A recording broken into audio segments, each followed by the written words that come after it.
Olá, pessoal. Eu sou o professor Rui Badaró e hoje, em continuidade à nossa disciplina Advocacia Internacional e Parcerias Internacionais, eu estou com o estimado Dr. Mitchell Lichtenberg. Ele é Rechtsanwalt und Notar na Alemanha, precisamente em Gießen, e o Dr. Mitchell é parceiro de meu escritório no Brasil e eu parceiro dele na Alemanha, onde temos atuação conjunta em algumas áreas. Se não bastasse isso, ele fez a sua graduação na Universidade de Gießen, que é uma cidade próxima a Frankfurt, e também fez a sua graduação sanduíche no Brasil, em Porto Alegre, na Universidade Federal do Rio Grande do Sul, e, para nossa sorte, fala português provavelmente melhor do que eu, porque ela é extremamente preciosista. Doutor Mitchell, muito obrigado por aceitar esse convite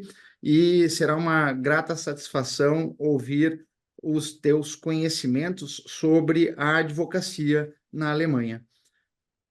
Posso fazer Muito, a primeira pergunta ou gostaria que você se apresentasse, falasse um pouco com o pessoal?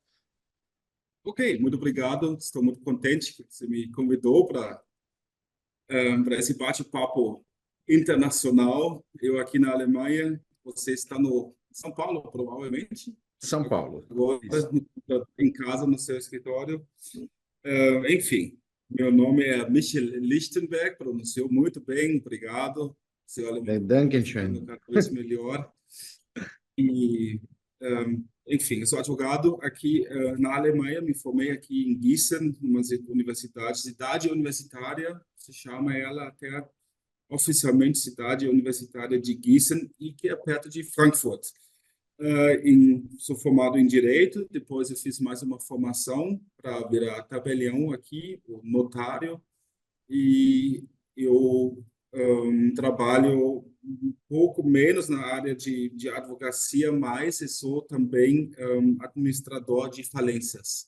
Então, minhas áreas são basicamente administrador de falências ou insolvências, a gente chama aqui, e na área de tabelião. Casos no direito civil, eu atuo um pouco como advogado, o que não dá para evitar.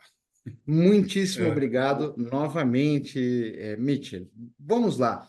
A primeira pergunta que eu faço para que o pessoal se contextualize com relação à atuação na Alemanha é como você poderia descrever o ambiente jurídico atualmente na Alemanha? No fundo, é bom. No entanto, no domínio dos serviços jurídicos, estamos atualmente a enfrentar uma complexidade, um problema de que, por um lado, é difícil encontrar trabalhadores ou assistentes e também como advogados profissionalmente qualificados. O nosso povo está ficando mais velho e vem pouca gente que é qualificado mesmo. Eu acho que é uma mudança de cultura, de entendimento como funciona a vida, sem julgar. E no outro lado, a digitalização aqui não está progredido a ponto de permitir fechar essa lacuna de falta de pessoas. Então, estamos num processo de digitalização que está avançada e tal, mas ainda está atrapalhando um pouco, porque as pessoas não está funcionando tão bem ainda. Então, na minha opinião, isso significa que os processos, em geral, demoram mais tempo e, ao mesmo tempo, a expectativa geral, que você abre o jornal, todo mundo fala digitalização, está tudo mais rápido, mais fácil, a expectativa está grande, mas não chegou ao destino ainda, então os processos não levam mais curtos, não demora menos, e ainda estamos numa fase de transmissão, como é que se fala? Transição, Uma de fase de mudança de um ponto para outro. transição Ok, para o melhor. sim. Sim, esperamos, todo mundo espera E essa diga-me uma transição. coisa, Mitch, eu não sei se você tem esse dado. Hoje são quantos advogados atuando na Alemanha? quantos advogados? Eu vou ter que pesquisar isso. Eu não sei. O que eu sei, eu vi, ultimamente, eu falei aqui com a presidente da universidade, que é a minha vizinha, ela disse que cada vez menos gente está começando a fazer a faculdade de Direito. Isso é devido ao sistema extremamente antigo de educação jurídica na Alemanha. Eu acredito que seja, né? A gente não tem pesquisas e não li pesquisas sobre o que é, mas os números mostram que o interesse está caindo um pouco. E também, todo mundo sabe aqui que as pessoas estão se aposentando por causa de idade, né? Tem menos gente entrando, cada vez mais gente saindo do mercado e assim começa os problemas. Os problemas Mitchell, não, mas aí começa. e diga-me uma outra coisa. Eu sei que você conhece as estruturas de escritórios de advocacia no Brasil.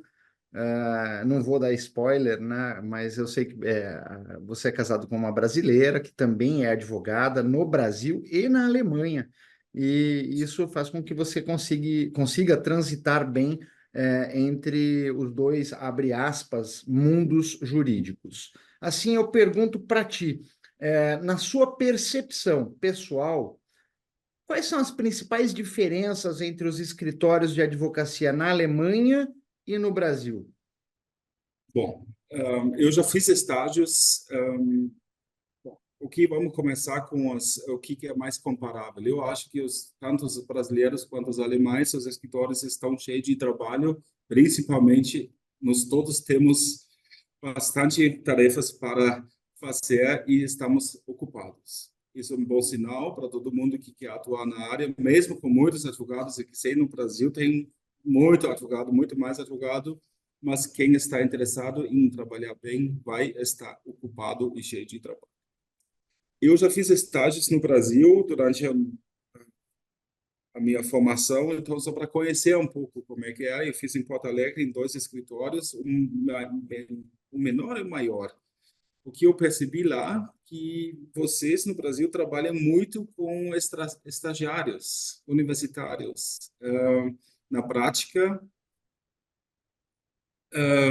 há uma, uma moda tradicional, não é a expressão ideal, mas uma moda tradicional de contratar ou empregar estudantes da formação em escritórios para trabalhar nos processos. Isso beneficia Uhum. ambos, né? Tanto o estudante que começa a aprender a prática jurista na advocacia e também o escritório que consegue trabalhadores muito favoráveis, mas também isso não é a questão do dinheiro, mas e também ao mesmo tempo eles promovem jovens talentos. Isso aqui é uma prática que a gente não entendeu ainda bem. Eu estou atualmente também empregando uma estudante muito boa. Ela da faculdade, a gente paga por hora, mas paga bem. Eu vou dizer para vocês, a gente paga para ela 16 euros a hora. Oh, Ela fica 10 horas, ganha 160. É um preço normal aqui atualmente, então não é tão baratinho, mas ela ajuda bastante. Mas é uma exceção para nós. A gente não cento e tem sessenta essa. euros por dia?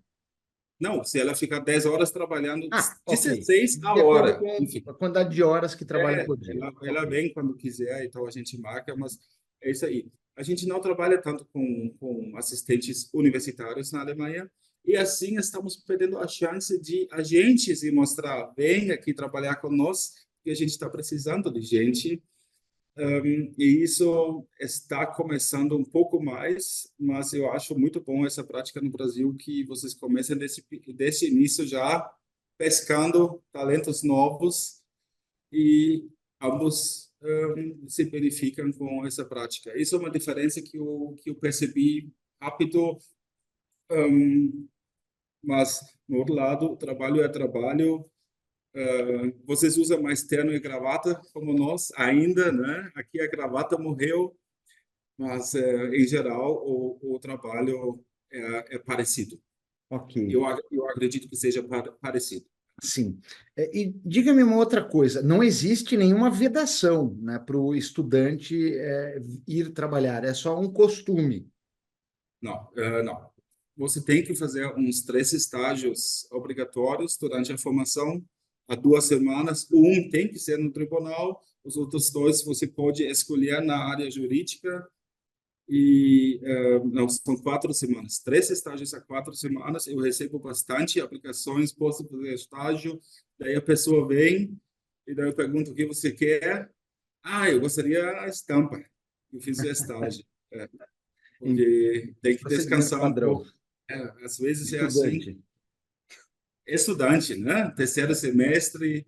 Uns têm interesse bastante, outros, mas é, para mim, é um investimento. Eu estou dando meu tempo. Se a pessoa já fala desse início que não, que quer só fazer rapidinho, daí eu não vou nem em Não cima dá investir. O atenção. tempo é caro, né? E diga-me outra coisa, Mitchell, com relação à regulamentação, às normas que regem a advocacia, quais são os principais regulamentos, as principais normas que tratam sobre a advocacia na Alemanha? Bom, isso é em geral. Todas as leis, normas, regulamentos são importantes, né? Tudo é importante, mas entendo que a pergunta significa mais você pretende falar sobre as disposições de lei que regem Exato. a profissão do advogado, é isso? Já. Ah, Daí nós temos, eu gosto desses 3, nós temos o direito profissional dos advogados é regulado principalmente, vou ter que ler, porque eu traduzi aqui, a Lei Federal dos Advogados, que a gente chama de BRAO, ok. BRAO, BRAO. Ui, cuida que é contra a BRAO, né? Hum. É uma lei federal isso. Além disso, essa lei é complementada pelo Código de Conduta Profissional dos Advogados, que a gente chama de BORA. A BRAO, BORA, são as principais regras, os sistemas de regras que falam como um advogado deve atuar, que pode e não pode, problemas de interesses e tal, tudo que é parecido no Brasil. São as regras básicas. E tem também mais uma lei para os advogados estrangeiros na Alemanha, mas os estrangeiros europeus na Alemanha, que se aplica essa lei sobre as atividades dos advogados europeus na Alemanha, a OIRAC.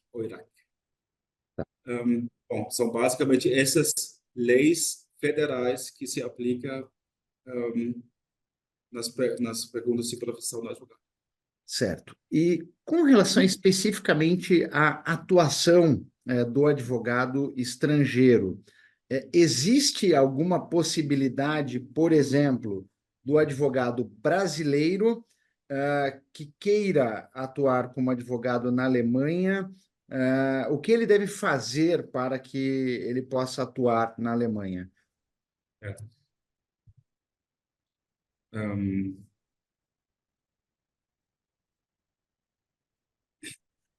Sem problemas, Mitchell. Eu sei que estamos em horário de trabalho e voluntário. eu falei não, coloca. Então. Mas tudo bem. Então, existem. Vamos repetir essa pergunta, por favor. Aí Ok. vamos começar. É, eu, advogado brasileiro, quero atuar na Alemanha. O que eu preciso observar para preencher? Que requisitos eu devo preencher? Isso é possível?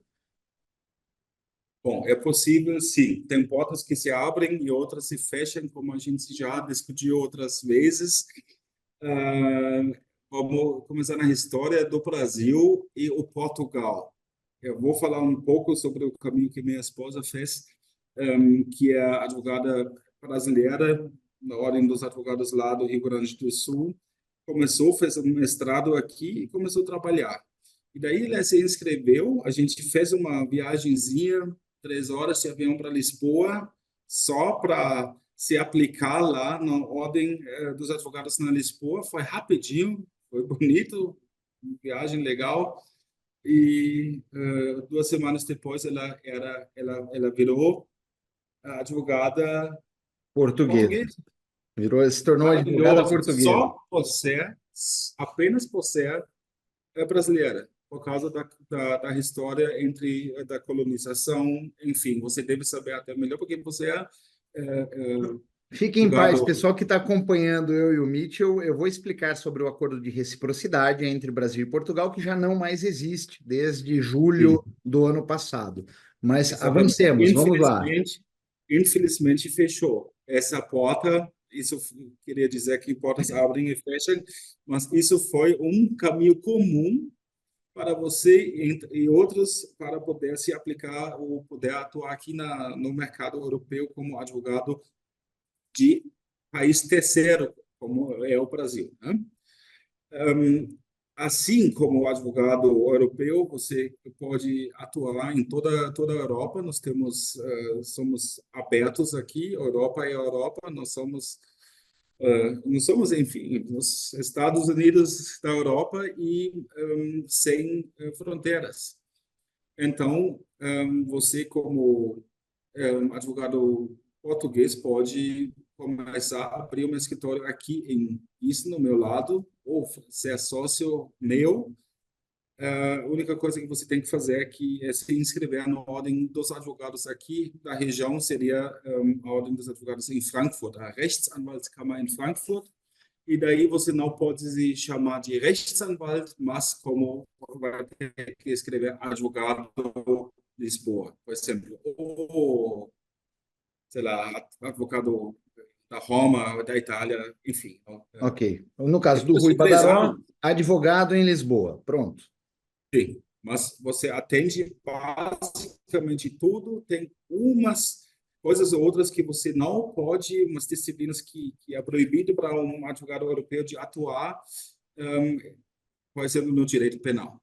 Né? Ok. Direito penal ficou nacional e pronto, não sei por quê, nunca pesquisei por que é assim, mas basicamente tudo, direito de trabalho, doutor Rui, Ok. advogado de direito de trabalho na Alemanha, vai ser difícil, mas não é impossível e é legal.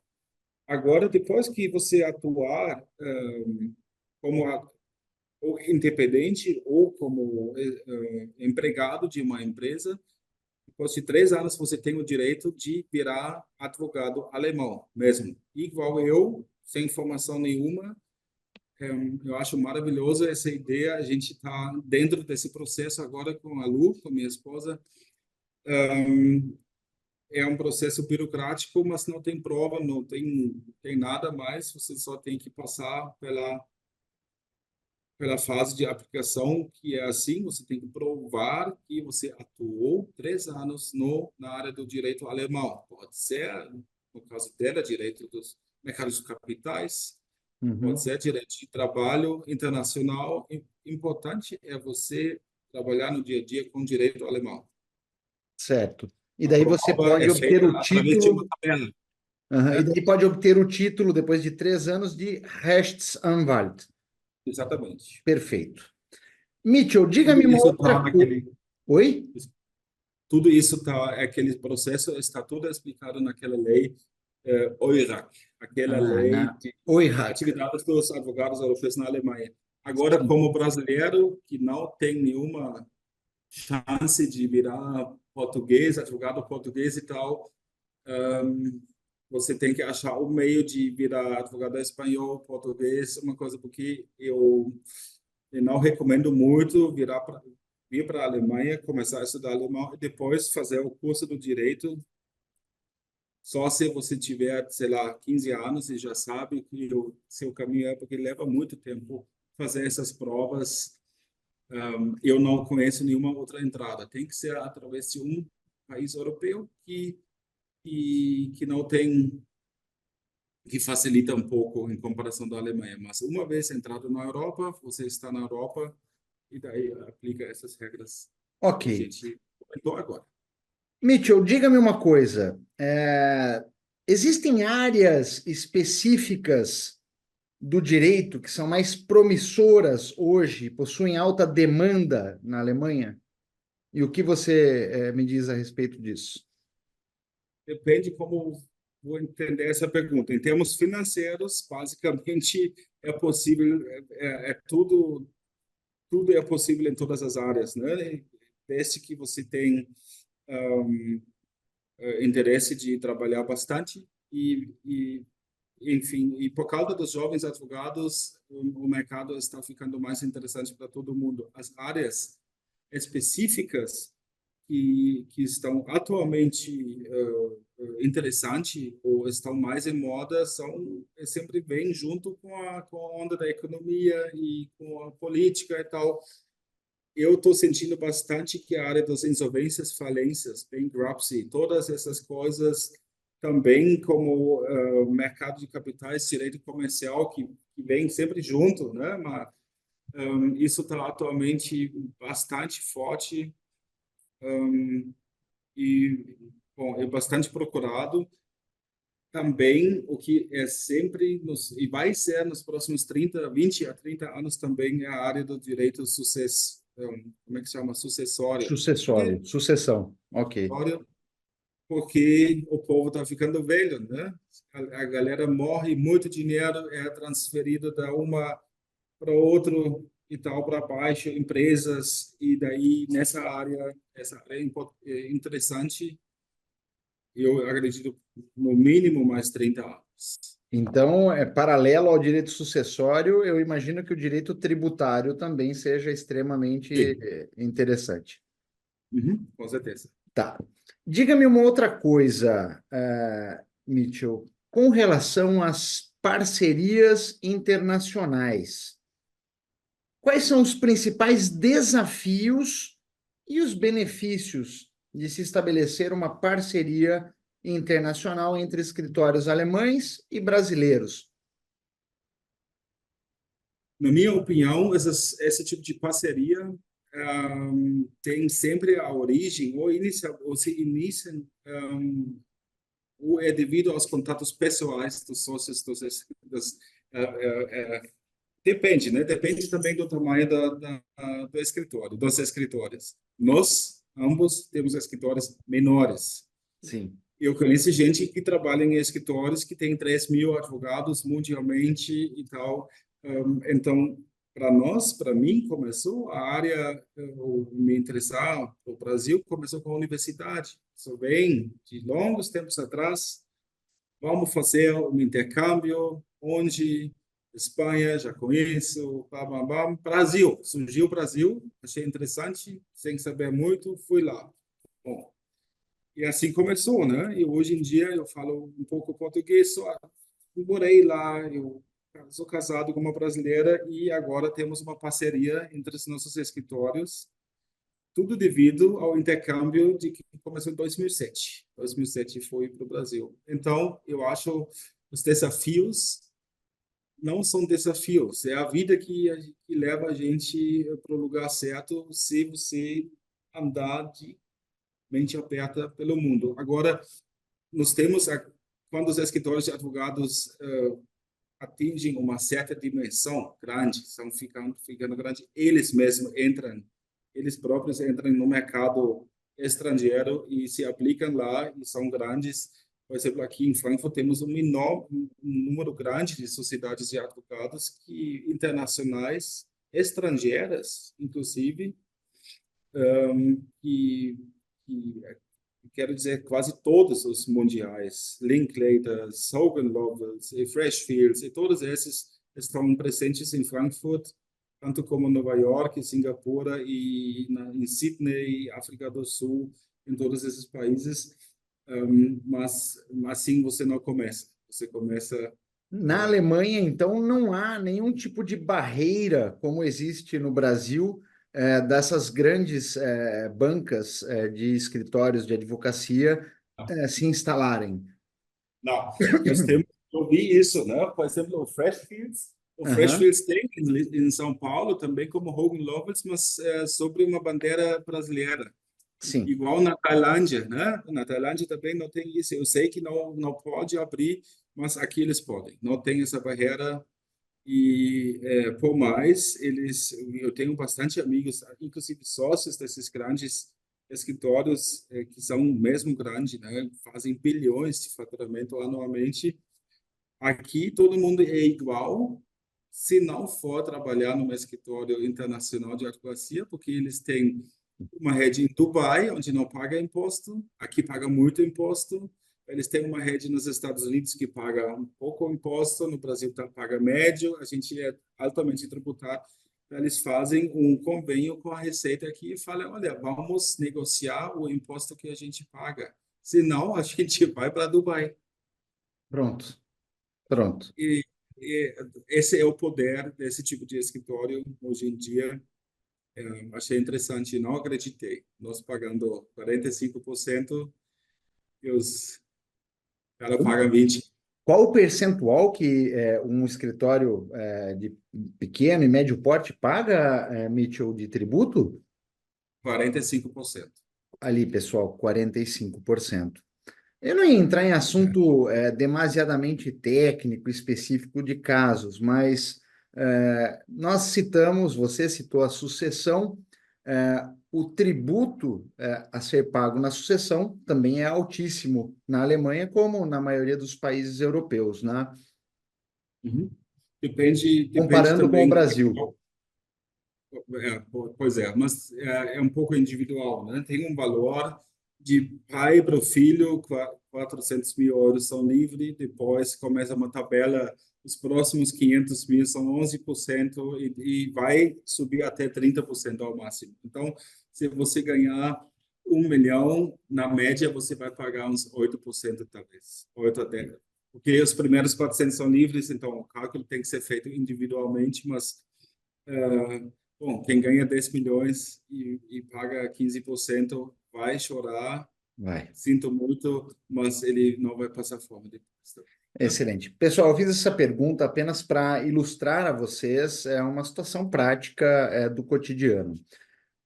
Mitchell, com relação à tecnologia e inovação, de que maneira, eu sei que você já começou a responder isso no início da nossa conversa, mas de que maneira os escritórios na Alemanha eles estão incorporando tecnologia e inovação para facilitar a atuação do advogado? Uhum. As coisas estão avançando lentamente na área jurídica. O Ok. direito alemão, o direito na Alemanha, o sistema jurídico alemão tem uma longa tradição. E somos muito orgulhosos aqui com o nosso sistema. Enfim, mesmo durante a formação, as pessoas sempre estão criticando as inovações, né? Uhum. Vamos mudar o sistema de formação. Peraí, está dando certo por 150 anos, para que mudar o time que está ganhando, né? Essa é a expressão. Além disso, o maior problema que eu acho, eu pensei, por que é assim?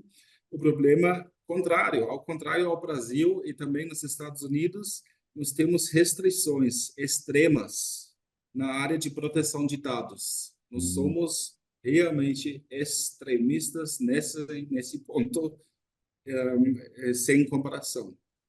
Aqui, antes de falar da funcionalidade de uma aplicação, de um aplicativo, uma software nova, cada software primeiro é avaliada quanto a sua fiabilidade em termos da funcional, em termos de proteção de dados.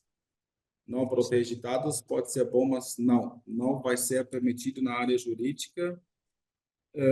Isso nos faz extremamente lentos em termos de comparação internacional, eu acredito.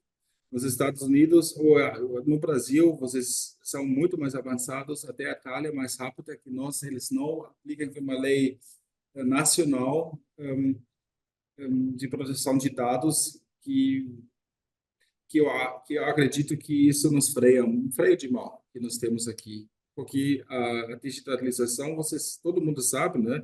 Você usa o WhatsApp, ninguém sabe se os Estados Unidos estão lendo junto.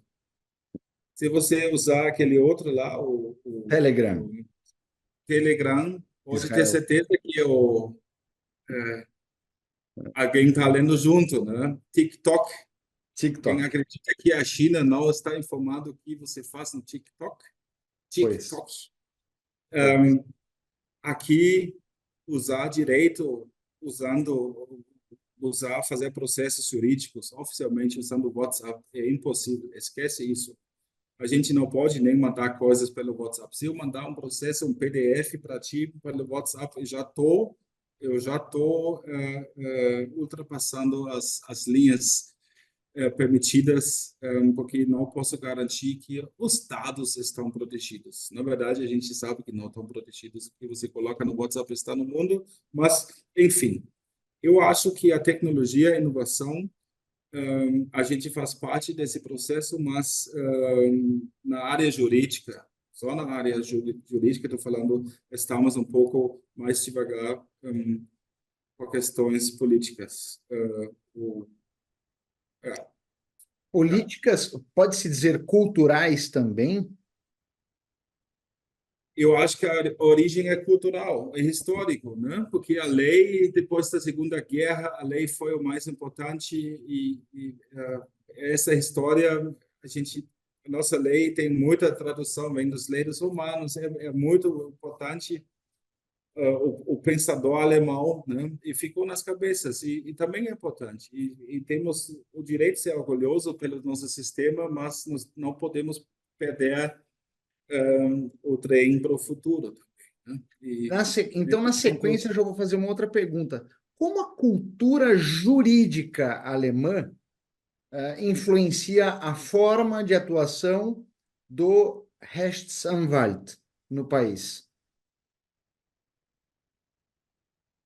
então, a Varia formação, entre uma faculdade e outra, o conteúdo, a formação varia muito, o nível dos cursos, que são poucos. temos poucos cursos aqui, a gente falou uma vez, eu acho que são 26 faculdades só, podemos verificar isso ainda, mas são poucas universidades jurídicas, todas públicas, e tem uma privada, mas a formação, a tradição jurídica e o nosso sistema jurídico influencia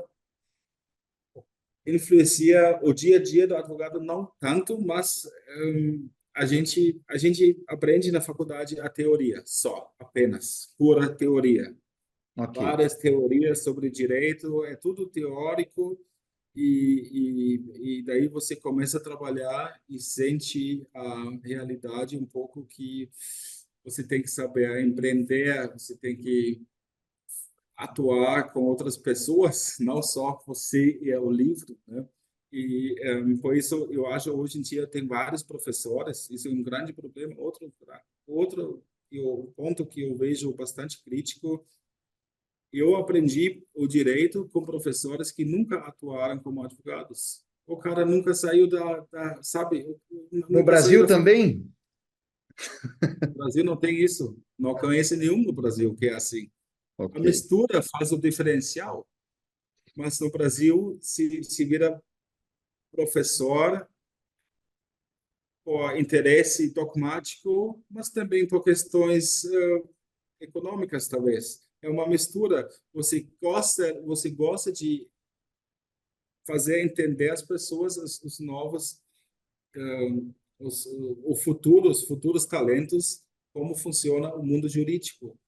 Aqui, o professor é professor só. Faça outra coisa, só estuda na faculdade, só estudou, nunca trabalhou como advogado. Talvez tenha um juiz ou outro, mas o juiz também não tem a ver com a realidade. O juiz fica no foco dele. O Sim. mundo é grande. A gente conhece o juiz, o advogado, o banco, tudo, né? O cliente, o ferido, a polícia. E eu acho um pouco complicado de teoria demais. Falta um pouco de prática na educação para poder, porque a gente sai da universidade, eu vejo aqui colega novo, a gente contratou alguém e fala, faz isso, e não sabe de nada. Assim como eu comecei aqui sabendo de nada, como Mas funciona a vida real. parece-me, de certa maneira, Mitchell, um tanto parecido com o Brasil, Uhum. porque a grande maioria dos cursos de direito no Brasil não preparam o estudante para o mundo real, tá? Fazem escritórios simulados, escritórios de estágio, mas Good God, tem essas coisas. entender como é na prática, como gerir um escritório de advocacia, como empreender no direito, os limites de atuação, que, aliás, nós vamos conversar sobre isso agora, né, a questão deontológica, né, o nosso código de ética, e é tudo muito teórico dentro do ambiente acadêmico e não consegue se traduzir em algo pragmático, algo real. E pergunta, nessa linha, poderia nos dizer quais são as limitações do código de conduta do advogado na Alemanha, as regras deontológicas que ele deve respeitar? Hum. Você tem que me explicar um pouco melhor. Eu Ok, não consegui. vamos lá. No Brasil, nós temos um código de ética, Sim. que o advogado, o que ele pode e o que ele não pode fazer. E Aham. na Alemanha também, é um desses que Sim. você citou. Você falou, Bora, eu brau. Brau, mais importante, Tá? e o Bora que estipula as regras de conduta. Não. Sim. Sim. E Sim. quais são essas regras? Quais são? O advogado pode fazer publicidade indistintamente? Não. Não. Então, sim, a gente está bastante limitado aqui. O advogado não pode fazer publicidade. A gente faz publicidade, mas é uma área cinza, uma área meio a gente não. Eu, como tabelião, é totalmente proibido. Eu boto um adesivo no ônibus, bam, e já vou ser. Vou ter problema. O advogado agora pode fazer publicidade, mas de um jeito não tão comercial. O que significa isso? Você pode publicitar onde o teu escritório está. Ok. Agora, não sei se você já fez um cruzeiro nos Estados Unidos, por exemplo, é um grande exemplo, ou também só andou pela estrada lá, já foi para os Estados Unidos. Call the aggressive attorney. Accident, call the aggressive attorney. Eu sempre tiro fotos, eles It's são demais, better né? call Saul. Agora, é da call Saul, mas call the aggressive attorney. Abogado agressivo, agora também em espanhol lá em Miami. Eu já vi isso. Ou você sai da, sei lá, de um barco, um navio, e já tem os caras lá, passou mal no barco, liga o advogado. Esse tipo de. Isso é proibido aqui, totalmente proibido. Você vê um ônibus ou outro, advogado X está lá, com endereço, número, site. Mas só, nada mais. Não pode virar um produto comercial desse tipo. Nas questões da ética, é claro, a gente tem as regras de remuneração, tem uma outra lei, Rechtsanwaltsvergütungsgesetz, é uma palavra, RVG, a gente chama RVG. Uhum. A gente não pode depender no caso da remuneração, a gente pode ser pago por hora, então, mas tem um limite mínimo. A gente nunca pode pedir menos dinheiro do que a base na tabela. Você chama a tabela da OAB, eu acho, mas a gente Sim. fala a tabela da Rechtsanwaltsvergütungsgesetz. A gente não pode ficar por baixo disso, e também não podemos depender do sucesso do processo. Ou seja, a gente representa o réu num processo civil. Se a gente ganhar, tu me paga 1 milhão. Isso isolado seria proibido. É permitido quando tem uma outra regra que a gente não vai baixar ou ficar com menos do FVG do que a nossa tabela permite. Então, na casa da remuneração também é uma coisa, não tem promoções, aqui é super barato, o baratão não tem isso. E outra coisa que é bastante importante, e eles também fazem, é fiscalizado, isso é os problemas do interesse. Tu não pode, se teu sócio representa é totalmente proibido chegar perto da outra parte. É uma coisa bastante chato e leva você a perder a cadeira da OAB se você representar as duas partes, né? Os dois, real, dois Existe lados. algum caso de advogado que se locupleta fica com o dinheiro do cliente do processo? Ele ganha o processo e não repassa para o cliente? Isso existe bastante, não bastante, mas existe esses Existe. casos, claro. Sem o... Eu, Pessoal, eu fiz essa pergunta, Selma, né? Fiz essa pergunta para o Mitchell, para mostrar para vocês que esta é uma realidade universal. Não interessa se você está no Brasil, na Alemanha, em Portugal, nos Estados Unidos, existem profissionais bons e ruins, profissionais honestos e desonestos, independentemente do país.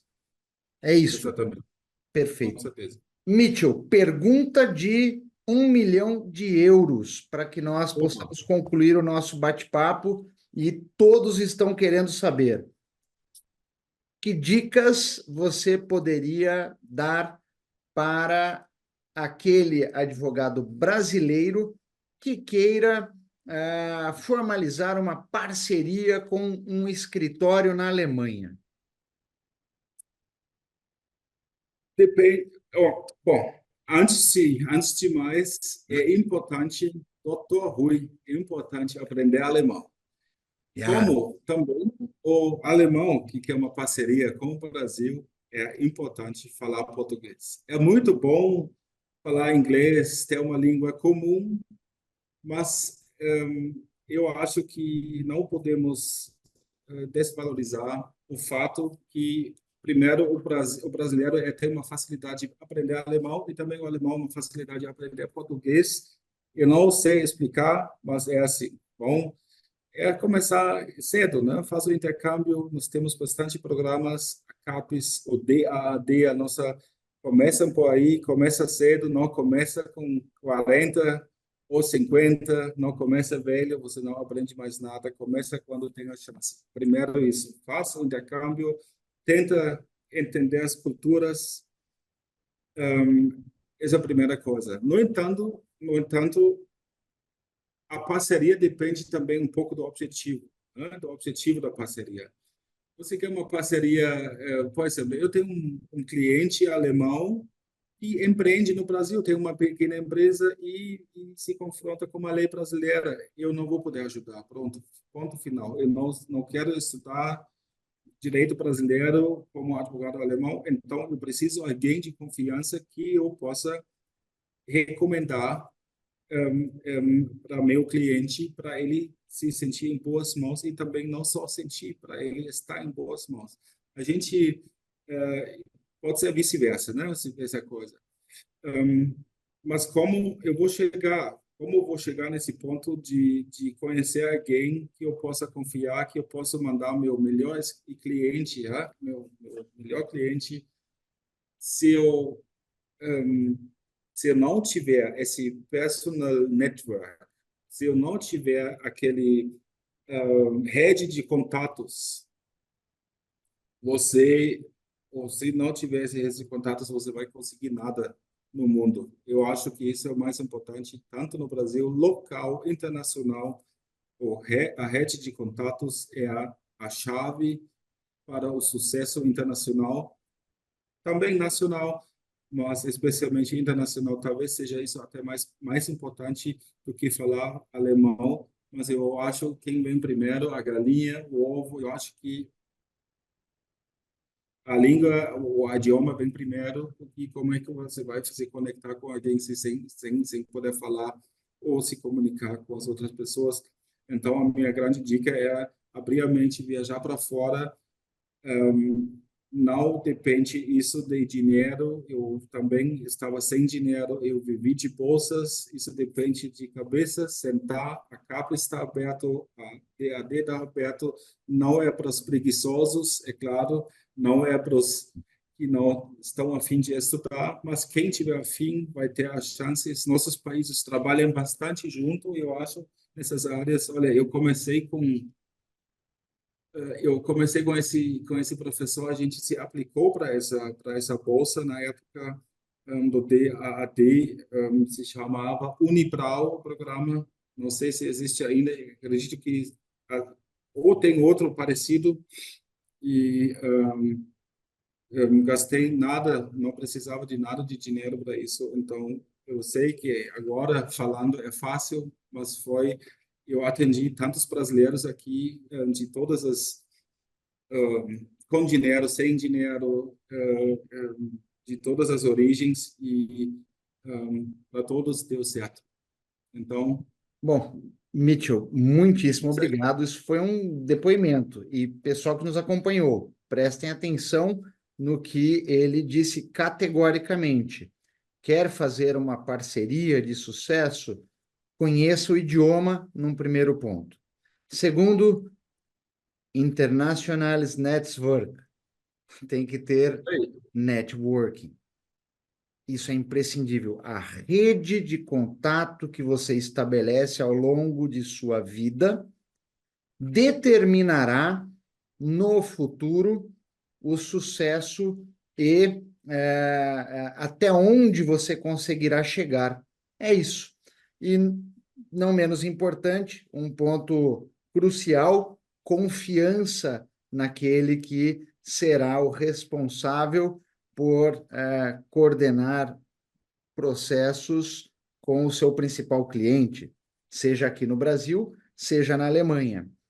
E já em tom confidencial, mas é um spoiler, no caso de minha parceria com o Dr. Mitchell, nós tivemos um personal networking que nos aproximou, que foi justamente um professor de Direito Internacional privado da Universidade Federal do Rio Grande do Sul, que eu faço questão de citar aqui, que é o professor doutor Augusto Jäger Júnior, um amigo desde a época que eu fazia graduação, Mitchell, para teres uma ideia. Então, é isso. Muitíssimo obrigado por este bate-papo e gostaria que você deixasse as palavras finais para o pessoal que está a nos acompanhar, Mitchell. Muito obrigado, Rui, pelo convite. Então, a todo mundo, tenha fé, tenha paciência nesse caminho. E bons estudos para todos vocês. Talvez a gente se vê na Alemanha ou no Brasil. E também eu gostaria de também agradecer ao grande professor Augusto Jäger Júnior da URGS, que nos juntou e que foi a origem 15, 20 anos atrás. Por isso, tenham paciência para poder realizar esse bate-papo aqui, essa parceria que começamos e que vai, se Deus quiser, muitos anos ainda com muito sucesso. Um Obrigado abraço a a todo mundo. todos. Tchau, Um tchau. abraço.